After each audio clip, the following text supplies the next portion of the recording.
you. And sabi ko last time, mag-drop lang ng question ninyo para sa ating segment na EduTalk Q&A. So, maghanap tayo ng mga ilang EduTalk student na sasagot sa ating question for today's video. Ayan. Sino kaya? Tanungin natin sila. Hello po, pwede po ba kayong masama sa video? Yes po. Okay. Hello po kayo. Ayan. Okay lang po ba naisama kayo sa aming segment na EduTalk Q&A? Bale, tatanungin ko lang po kayo ng mga katanungan nila about sa edu. Okay? Ano po ba yan? Ayan. Bago pa man tayo magtanong, ay tanungin ko muna kayo kung ano yung pangalan ninyo at course. Ako po si Leonin, third year at BSed Filipino. Ako naman po si Princess, same course, same year. Ayan, okay. Siyempre, doon na tayo sa ating mga katanungan. Question number 1 natin ay, ano raw po ba ang contextualization? Contextualization of the curriculum. At siyempre, share nyo na rin yung legal basis, culture-based education, at processes. Ang contextualization ay ang paglalagay ng isang pangyayari, ideya o pagunlad sa mas malawak na kasaysayan, lipunan at kultura upang mas maintindihan ang kahalagahan nito. Sa ganitong paraan, mas naunawaan natin kung bakit ito nangyari at paano ito nakaapekto sa mga tao at panahon. Ang contextualization of the curriculum naman ay isang proseso ng pag-ugnay ng aralin sa tunay na sitwasyon o kapaligiran ng mga mag-aaral upang mas maging makabuluhan, nauunawaan at kapaki-pakinabang ang kanilang natutuhan. Ibig sabihin nito, iniangkop ang mga aralin ayon sa karanasan at realidad ng mga mag-aaral para mas madali nila itong maintindihan at magamit. Meron din tayong legal basis pagdating sa contextualization of the curriculum. Ito ang Republic Act No. 10533 o ang Governance of Basic Education Act. Ayon sa RA 10533, ang curriculum ay dapat iayon sa lokal na konteksto ng mga mag-aaral upang maging mas makabuluhan at takma sa kanilang pang-araw-araw na buhay. Kasabay nito, kailangan din itong maging handa sa pandaigdigang pamantayan, kaya't pinahihintulutan ang mga paaralan na mag-localize, mag-indigenize, at mag-enhance ng aralin habang nananatiling globally relevant. Tumungo naman tayo sa culture-based education. Ang ipinahayag ng definition sa idea ng cultural-based education or culture-based education ng edukasyon ay dapat nakasentro sa kultura, ito ay ligtas at nakaiengganyo para sa mga mag-aaral, at ginagabayan ng mga gurong may malasakit at patuloy na sumusuporta sa bawat bata ang misyong ito. Meron din tayo tinatawag na processes of curriculum contextualization. Una, kailangang isaalang-alang ang learning environment. Ito ay tumutukoy sa ligtas, maayos at nakaiengganyong lugar kung saan nagaganap ang pagkatuto ng mga mag-aaral. Ikalawa sa proseso, ang teaching-learning strategy. Ito ang mga paraan o pamamaraan ng guro upang mas maging epektibo at makabuluhan ang pagtuturo at pagkatuto. Pangalawa sa uli, para sa proseso, ang learning resources. Ito ay tumutukoy sa mga kagabitang pang-edukasyon tulad ng aklat, module, video, at iba pang mga materyales na sumusuporta sa pag-aaral. At panghuli sa proseso, ang classroom assessment. Ito ay tumutukoy naman sa proseso ng pagtataya na ginagawa upang masukat ang pag-unlad at pangangailangan ng mga mag-aaral sa loob ng klase. At ito ay ang tungkol sa contextualization of the curriculum. Mahusay ka dyan ka, Edo. Ngayon naman ay mag-share naman ako. Ito naman ang question number 2 ng ating kapwa ka, Edo. Ano raw ang curriculum localization and contextualization at ways to localize and contextualize? Ito yan. Ito daw ay isang proseso ng pag-angkop ng aralin batay sa kung ano ang mayroon at ano ang mangyayari sa lokal na komunidad ng mga mag-aaral. Ginagamit dito ang mga bagay na pamilyar sa kanila, tulad ng mga lugar sa kanilang barangay o lungsod, mga produkto at kabuhayan sa kanilang paligid, lokal na kultura at tradisyon, pati ang mga pang-araw-araw na sitwasyon. At sa ganitong paraan, mas nagiging relatable, mas madaling maintindihan at mas meaningful ang mga aralin dahil konektado ito sa tunay nilang karanasan. At ito naman sa localization and contextualization. Ang localization at contextualization daw ay magkaugnay na paraan ng paggawa ng aralin na akma sa estudyante. Ang localization ay nakatuon sa mismong lugar o komunidad ng mga mag-aaral. Dito ginagamit ang mga lokal na halimbawa, resources, at kultura para may pakita na ang lesson ay may kinalaman sa kanilang kapaligiran. At ang contextualization naman ay mas malawak.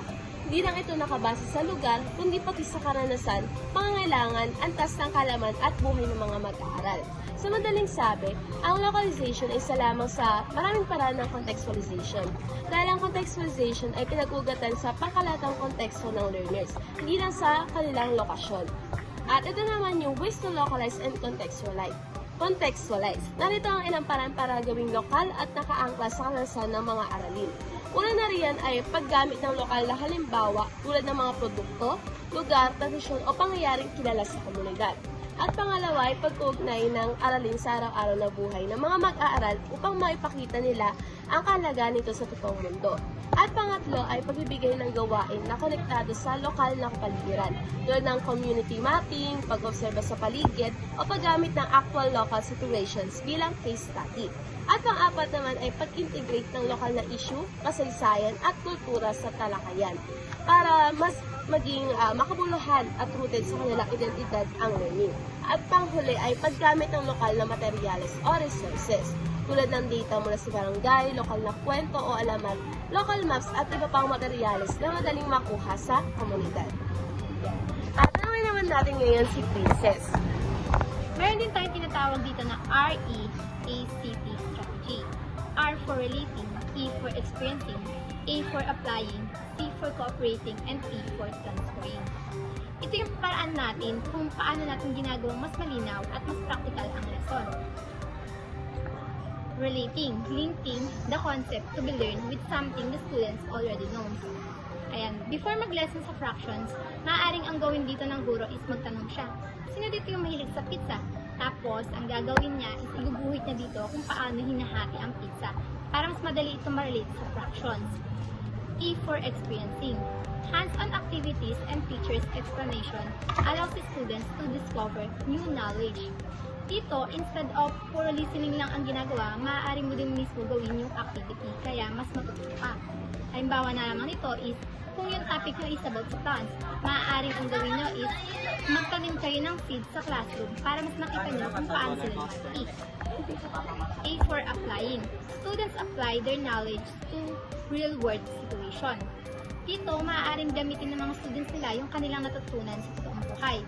Halimbawa na lamang is natuto ka ng budgeting sa math. At dahil may kaalaman ka na pagdating dito, bali ang gagawin mo is gagamitin mo ito para i-budget yung weekly na baon mo. C for cooperating. Students solve problems as a team to reinforce knowledge and develop collaborative skills na kung saan ang bawat isa sa kanila ay nagtutulungan. Halimbawa na lamang nito is nagkaroon ng science experiment about sa volcano model. Maaring ang gawin ng bawat isa sa kanila ay merong gumagawa ng clay, meron ding naghahalo ng vinegar at baking soda, at meron ding isa para sa pagdidisenyo dito. Mapapansin dito na ang bawat isa sa kanila ay may kanyang-kanyang role at natututo sa pamamagitan ng pagtutulungan. T for transferring. Students take what they have learned and apply it to new situation and context. Dito, nagagamit mo na yung skills mo sa iba pang larangan. Halimbawa, natutunan mo yung paggawa ng graph sa math. Maaari mo rin ito magamit pagdating sa araling panlipunan kapag need mag-graph ng population growth.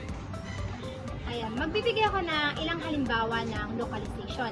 Pag sinabi nating localization, ito yung pag-a-adjust ng lesson gamit ang local context, lugar, kultura, at real-life situation ng mga estudyante. Isa sa mga halimbawa nito is yung plant. Sa halip na magpakita tayo sa mga students natin ng foreign plants, maaaring ang gamitin natin is yung local plants like kamote, malunggay, o kaya santol para mas makarelate yung mga students natin. Next naman is sa subject ng araling panlipunan. Di ba may pinag-aaralan din dito yung festival? Pero ang gagamitin natin ay local festival sa kanilang lugar like pinagbenga, sinulog, maskara, o kaya fiesta ng barangay. So, why do we need to localize the curriculum? Una, para mas madali itong maintindihan ng students. kapag kasi familiar ang examples, concept at activities na gagamitin natin, mas mabilis nila makukuha yung lesson. Next naman is para mas relatable. Kung nakita mo sa araw-araw ang mga example, mas nagiging meaningful ang learning. Next naman is para mas motivated ang learners. Nagiging interesting ang lesson kasi connected siya sa tunay nilang buhay. Next naman is para mas inclusive. Hindi lahat ng bata exposed sa same experiences, kaya kailangan natin i-adjust ang materials para swak sa lugar at kultura nila. At panghuli ay para mas maging practical at useful. Kung real life sa lugar mo yung example, mas alam mong magagamit ito hindi lang sa school kundi sa daily life. Baka nakikinig talaga sa mga klase ninyo. Buti yan dahil kayo pag-asa ng bayan. Kaya naman, ay gayahin nyo sila. Lagi kayo makikinig sa mga prof ninyo. Ayan, yun ang naman for today's video. At mag-drop lang kayo mga questions ninyo. Nasasagutin namin yun sa part 2. Okay, bye-bye! Thank you!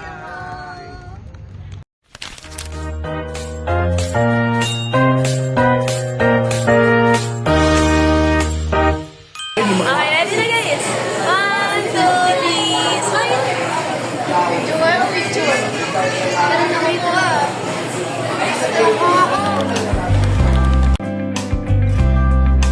Sabi nila, your friends are your family. At habang tumatagal, lalong lumalabas ang pagkapamilya nyo. Parang si Gab. Since high school, kuya na ng barkada. Sobrang protective. Ayan, kunwari masungit pero sweet naman talaga.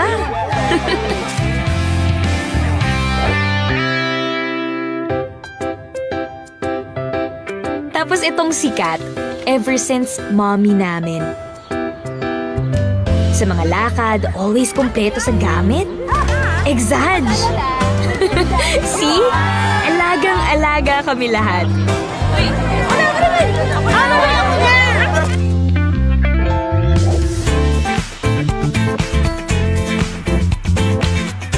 Siyempre sa pamilya may tita. Yan, si Nicole. Iba manamit ever since. At siyempre, tumitita moves.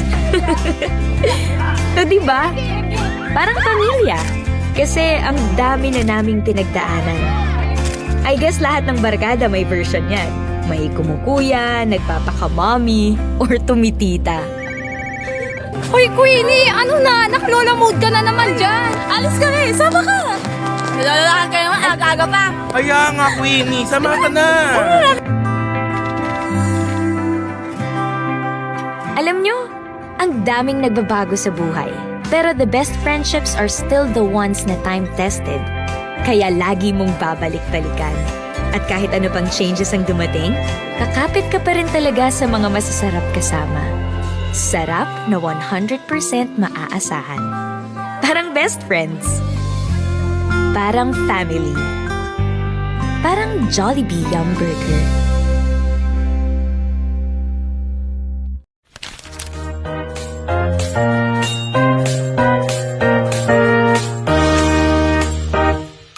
Hello guys! I'm back again with another video. And for today's video ay ito ang ating continuation sa segment na EduTalk Q&A.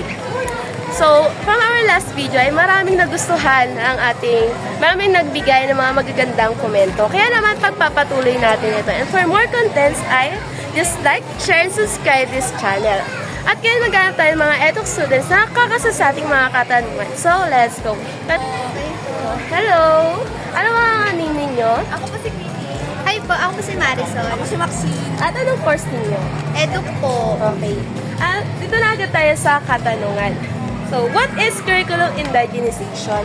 At ano rin ang indigenous curriculum? 3 waves of curriculum development for indigenous people education, at pati na rin ang linking indigenous knowledge with the curriculum. Sino po makakasagot? Ako po.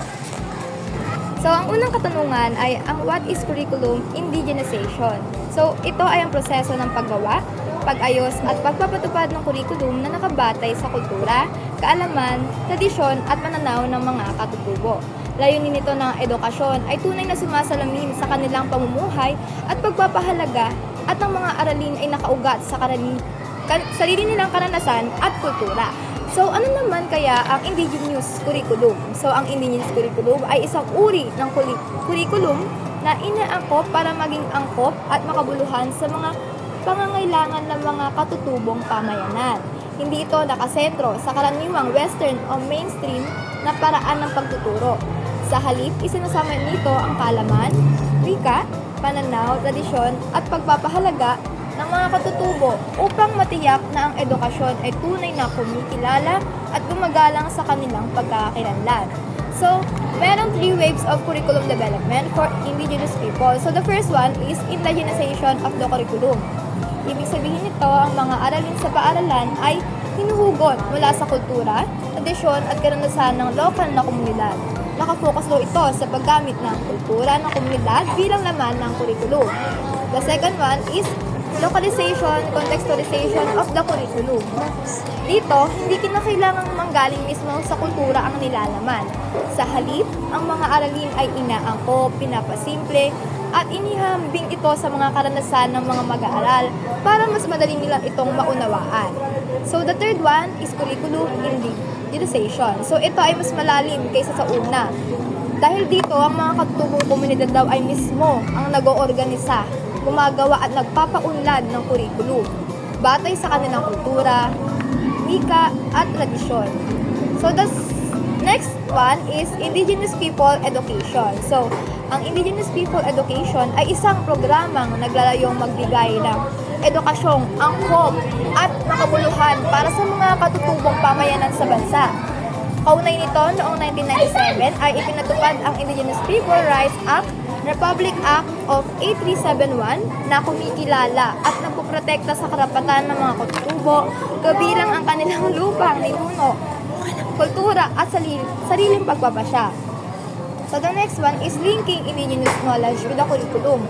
So ito naman ay tumutukoy sa pag-ugnay ng kultura, karanasan at kaalaman ng mga katutubong pamayanan sa mga araling itinuturo sa paaralan.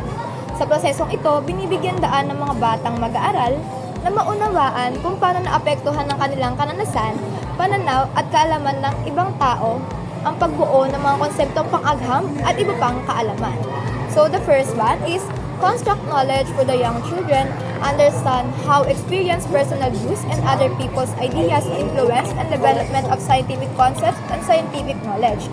So, ibig sabihin nito ay turuan daw ang mga bata na maunawaan kung paano nabubuo ang kaalaman gamit ang kanilang sariling karanasan, pananaw, at ang kaalamang nakukuha nila sa ibang tao. So, mahalaga ito dahil natututong mga bata na hindi lang mula sa libro, kundi mula sa bagay na nakikita, naranasan at napag-uusapan sa kanilang komunidad. So, the next one is use instructional strategies that promote academic success for children of different cultures. So, dito naman, gumagawa ang guro ng mga paraan ng pagtuturo na nakakatulong sa tagumpay ng mga batang may iba't ibang kultura. So halimbawa dito is yung gumagawin sila ng wika o paraan ng pagtuturo na pamilyar or komportable para sa mga bata.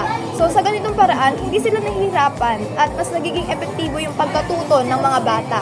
So the third one is integrate content and activities that reflect learners' culture, history, tradition, and indigenous knowledge. So sa bahagi naman ito ay isinisingit sa mga aralin at gawain ang kultura, kasaysayan, tradisyon, at katutubong kaalaman ng mga mag-aaral. Halimbawa na lang nito, yung kung ang isang komunidad ay may sariling paraan ng pagsasaka o sining, maaari nilang itong gamitin bilang isang pagtuturo.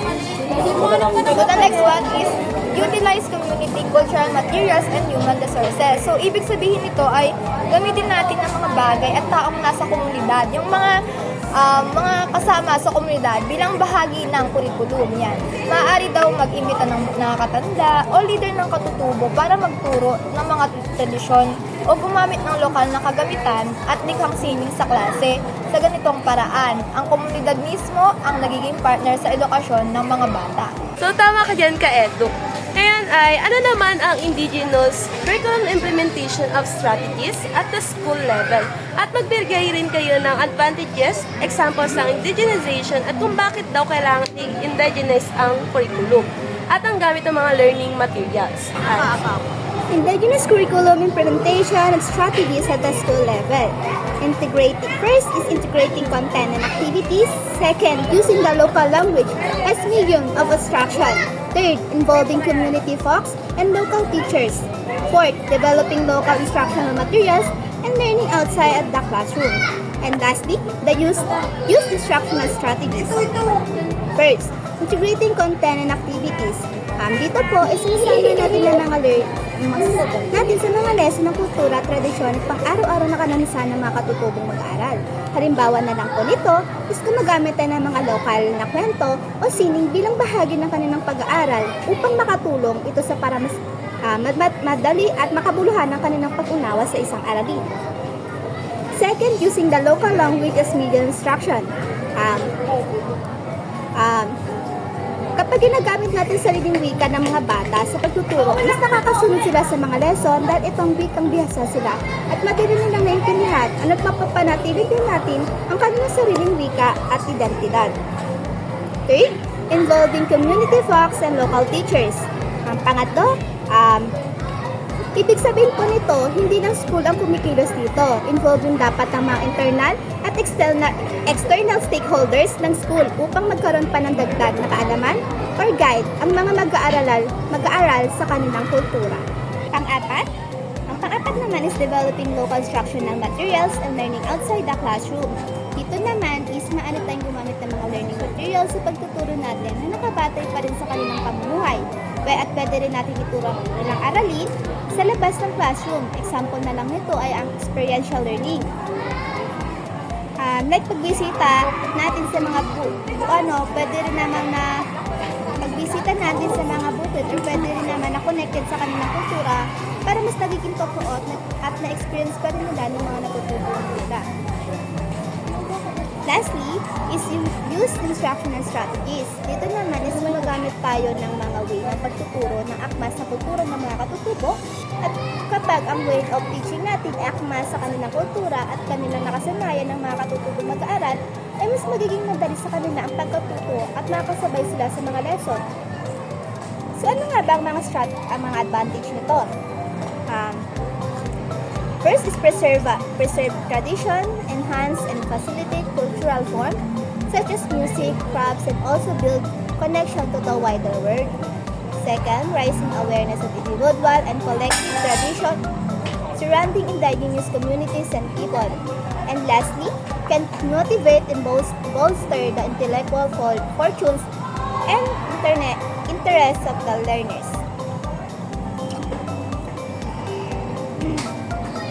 So ano nga ba ang advantage ng mga ito?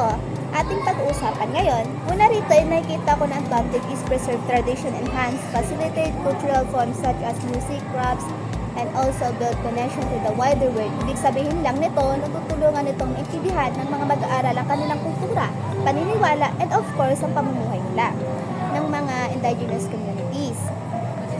Upang mas maging aware sila o tayo sa mga paraan ng pamumuhay ng mga katutubo at maging open tayo sa kung ano nga ba talaga ang pinagmulan nila. Pangalawa naman is raising awareness of individual and collective traditions surrounding the indigenous communities and people. Kaya nga na nabanggit ko kanina, dapat tayo maging open sa kanila, maging aware tayo sa bawat isa dahil mahalaga ang indigenous curriculum dahil tinuturuan tayo nito kilalanin at pahalaga ng kultura ng mga indigenous communities. Lastly, is can motivate and bolster the intellectual fortunes and interests of the learner. So dito naman is nagkakaroon tayo ng motivation ang mga estudyante dahil nakikita na nila ang sense ng sarili nilang kultura. Nagkakaroon sila ng pride at interest sa pag-aaral dahil konektado ang lesson ng kanilang identity at pride. Third, why do we need to indigenize the curriculum of the use of learning materials? So, ang tanong ay, eme-eme lang ba to? No. Dahil ang indigenize na curriculum ay mahalaga para sa atin. Para mas maging related at madaling maunawaan at maintindihan at maging meaningful sa mga estudyante ang lesson. Kapag ginamit natin to, kapag gumagamit tayo ng ganito, like examples, Ang learning materials na galing sa sariling kultura, lugar at karanasan ng mga katutubo, mas nagiging interesado sila at mas mabilis nila maintindihan ang topic at dahil nakikita nila na konektado ito sa sarili nilang buhay. Tumpak ka dyan ka-eduk. At ngayon, inaalam naman ng ating mga kapwa ka-eduk kung anong issue patungkol sa curriculum localization at indigenization. Issue about curriculum and localization and indigenization. First, resource constraints and material shortage. The school often face a significant lack of locally relevant and effective materials, resources, and facilities required for effective localization and indigenization.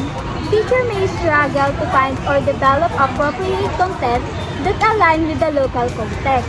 Sabi dito, kadalasan ng mga paaralan ay walang sapat na lokal at tunay na materyales, gamitan at pasilidad na kailangan para mabisang pag-localize at pag-indigenize ng curriculum.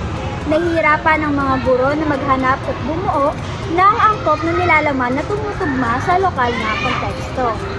Pangalawa, teachers' preparedness and training. A major issue is ensuring that teachers are educated, trained, and equipped with the skills needed to implement a culturally sensitive and responsive curriculum. Many educators may not have sufficient profession, develop opportunities, or the knowledge to authentically integrate the indigenous knowledge system. Sabi naman dito, isang malaking issue ang pagtiyak na ang mga guro ay sapat na sinanay at nilagyan ng mga kasanayan na kailangan para ipatupad ang isang curriculum na sensitibo tumutugon sa kultura. Maraming guro ang walang sapat na oportunidad para sa profesional na pag-unlad at kaalaman para sa tunay na maisama ang mga sistema at kaalaman ng mga Number 3, authenticity and community engagement. Ensuring that localized and indigenized curriculum is accurate and authentic to the local culture requires active engagement and collaboration with the indigenous community members and elders. A common issue is the superficial or tokenistic inclusion of cultural elements without genuine community involvement, leading to misrepresentation or inauthenticity. Sabi dito, ang pagtiyak ng na-localize o na-indigenize na curriculum ay tumpak at tunay sa lokal na kultura ay nangangailangan ng aktibong pakikipag-ugnayan at pakikipagtulungan sa mga miyembro at matatanda ng komunidad ng mga katutubo. Isang karaniwang issue ay ang mababaw o tokenistic na pagsasama-sama ng mga elemento ng kultura na walang tunay na pakikilahok ng komunidad na humantong sa maling representasyon. Magaling ka, Eduk. At para naman sa huling tanong, ano raw ang pagkakatulad at pagkakaiba sa pagitan ng curriculum localization at indigenization? Ngayon naman ay dumako tayo sa similarities and differences between curriculum localization versus indigenization. Ang curriculum localization at curriculum indigenization ay parehong paraan ng contextualization sa curriculum. Ibig sabihin lamang nito ay pareho sila nag-a-adjust pagdating sa magiging lesson. Una dito ay para maging relevant ito sa buhay ng mga estudyante. Pangalawa, para mas madali itong maunawaan. Pangatlo, ito din ay nakaakla sa kultura at komunidad. Kung mapapansin nyo, pareho silang nagpapahalaga pagdating sa local experiences, traditions, at realities ng lugar kung saan nag-aaral ang mga bata. Tumungo naman tayo sa differences ng curriculum localization, curriculum indigenization. Unahin natin yung curriculum localization. Dito ay naangkop na ang lessons sa local context o lugar kung saan nakatira ang students. Kumbaga focus siya sa lokal na sitwasyon o pang araw-araw na buhay or di naman komunidad. Halimbawa, pagdating sa math word problems, maaari tayong gumawa na dito mga questionnaire sa pangkaraniwan like sa palengke o tindahan sa community. Isa pa, kung ang asignatura naman ay tungkol sa aring panlipunan, maaaring pag-usapan dito yung mga kasaysayan ng sarili nating bayan o di naman kaya lungsod. Take note, hindi kailangan maging tribal o katutubo, basta nakabase dapat tayo sa local environment ng ating students. Next naman ay curriculum indigenization. Dito nakapokus na tayo sa ating kultura, kaalaman, tradition at indigenous peoples. Kumbaga, nakapokus siya sa indigenous knowledge, practices, beliefs, language, and heritage. Halimbawa, maaari rin dito italakay yung mga katutunong sayaw, musika, o sining ng isang IT group. Or di naman kaya pag-integrate ng indigenous farming methods, healing practices, o storytelling traditions. Take note, pag sinabi natin curriculum indigenization, nakapokus siya sa IP communities at indigenous knowledge systems. Basta, pag sinabing localization, nakapokus siya sa lugar. Indigenization naman ay katutubo. Bahagi ng inyong kalaman na may maging guro kayo sa hinaharap. Ayan, salamat sa may natutunan kayo. Hanggang sa muli!